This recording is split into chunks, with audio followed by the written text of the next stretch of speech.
जिनको इंग्लिश और हिंदी का भी सही से ज्ञान नहीं है और वैसे आदमी को आन बान शान में नीतीश कुमार ने मंत्री बना दिया है केवल हमारे साहब को दिखाने के लिए। तो सर का भी क्या दिमाग है वो तो देख रहे हैं बार बार, कभी जिंदा आदमी पर फूल चढ़ा देते हैं, कभी मरल आदमी पर फूल चढ़ा देते हैं। तो सब उनका भी दिमाग नौटंकी का हो गया है और उनके मंत्रालय का भी दिमाग, सभी पदाधिकारी जो उनके हैं सब नौटंकीबाज हो गए होंगे। कि आपको तो हम बताएं ना कि मुख्यमंत्री जी के जितने भी मंत्री हैं सब एक तो भ्रष्ट हैं। उसके बाद इनके शासनकाल में कोई भी बड़ी घटना हो जाती है, सब घटना के लिए बोलती तो होते ही रहती है।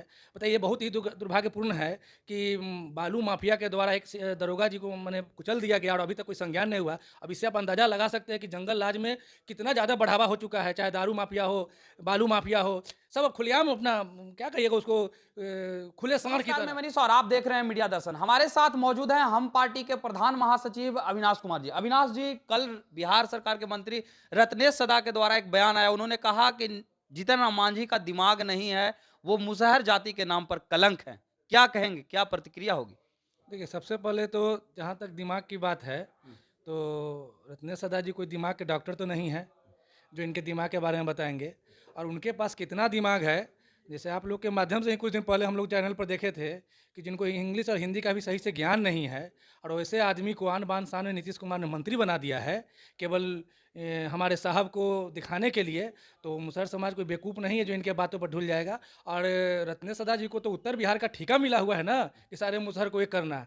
और कितने परसेंट मुसहर इनके साथ है ये हम लोग भी जानते हैं, हम भी उत्तर बिहार के हैं। रत्नेश सदा को जानता कौन है? रत्नेश सदा कोई जानता है जी? वो तो मुख्यमंत्री जी बना दिए। मुख्यमंत्री जी का भी क्या दिमाग है वो तो देख रहे हैं बार बार, कभी जिंदा आदमी पर फूल चढ़ा देते हैं, कभी मरल आदमी पर फूल चढ़ा देते हैं। तो सब उनका भी दिमाग नौटंकी का हो गया है और उनके मंत्रालय का भी दिमाग, सभी पदाधिकारी जो उनके हैं सब नौटंकीबाज हो गए हुए हैं।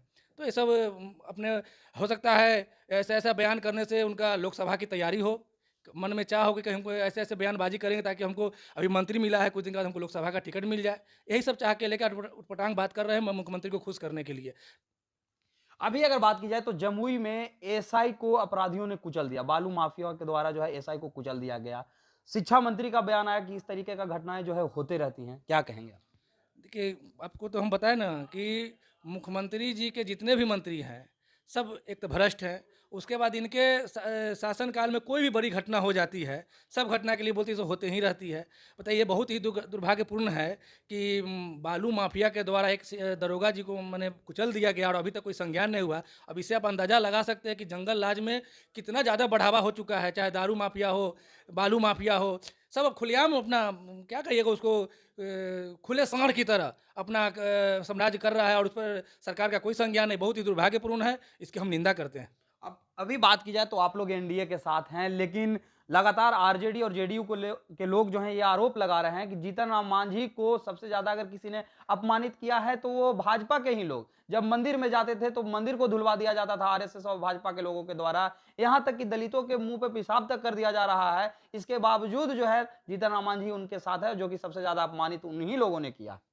ये सब मनगढ़ंत बातें बता रहे हैं। मांझी जी का कितना मान सम्मान है, हमारे आदरणीय प्रधानमंत्री जी बिहार छोड़ अन्य राज्यों में भी चर्चा कर रहे हैं और वो भी बता रहे हैं कि बहुत दुर्भाग्यपूर्ण जो माननीय मुख्यमंत्री जी जो अपशब्द का जो प्रयोग किया है, इससे बड़ा क्या मतलब अपमानित किया जा सकता है कि एक पूर्व मुख्यमंत्री माननीय हमारे संरक्षक साहब के बारे में अभद्र, जबकि उनसे उम्र में भी बड़े हैं, एक्सपीरियंस हर चीज़ उनसे बढ़िया है, उसके बावजूद भी ऐसा बयानबाजी कर रहे हैं।